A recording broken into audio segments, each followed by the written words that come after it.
এই একবিংশ শতকে এসে আমরা যখন দেখি আফগানিস্তানের নারী শিক্ষার্থীদের মেডিকেল কলেজে পড়া বন্ধ করা হচ্ছে, কিংবা দেশে যখন নারীর বিরুদ্ধে সহিংসতা ক্রমাগত বাড়ছে, তখন আজকের দিনটি বিশেষভাবে স্মরণ করতেই হয়।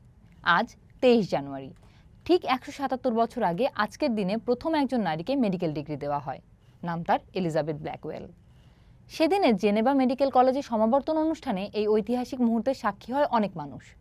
সমস্ত বাধা ও সামাজিক রক্ষণশীলতাকে জয় করে প্রথম নারী হিসেবে যুক্তরাষ্ট্রের চিকিৎসাবিদ্যায় স্নাতক ডিগ্রি অর্জন করেছিলেন এলিজাবেথ ব্ল্যাকওয়েল। একজন মেধাবী শিক্ষার্থী হওয়া সত্ত্বেও এলিজাবেথ কিন্তু শুরুতেই চিকিৎসাবিদ্যার পথে হাঁটেননি। তার এক মুমূর্ষু বান্ধবীর সঙ্গে কথা বলা তার জীবনের মোড় ঘুরিয়ে দেয়।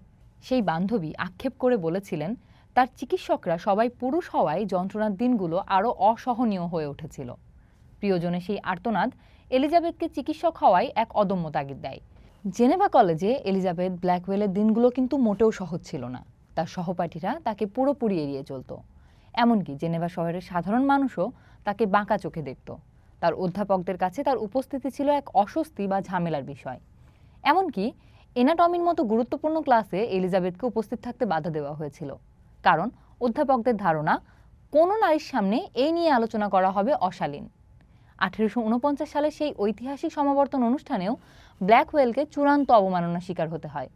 কলেজের ডিন তার বক্তৃতায় এলিজাবেথকে অভিনন্দন জানান, কিন্তু তবুও সমাবর্তন কর্মসূচির নোটে অত্যন্ত স্পষ্টভাবে লিখে দিয়েছিলেন তিনি আশা করেন ভবিষ্যতে আর কোনো নারী যেন এই কলেজে পড়ার সুযোগ না পায়।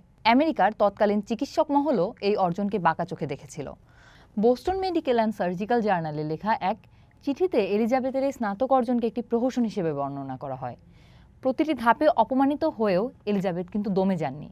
তিনি যে শুধু সফলভাবে স্নাতকই সম্পন্ন করেছেন তা নয়, বরং তার থিসিস অত্যন্ত মর্যাদাপূর্ণ বাফেলো মেডিকেল জার্নালে প্রকাশিত হয়। এর মাধ্যমে তিনি প্রমাণ করেন মেধা ও বিজ্ঞানের জগতে লিঙ্গভেদের কোনো স্থান নেই।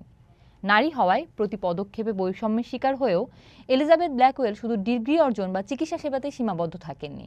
তিনি আমেরিকায় নারী চিকিৎসকদের প্রথম প্রজন্মকে শিক্ষিত করে তোলার ক্ষেত্রে এক অবিস্মরণীয় ভূমিকা পালন করেন।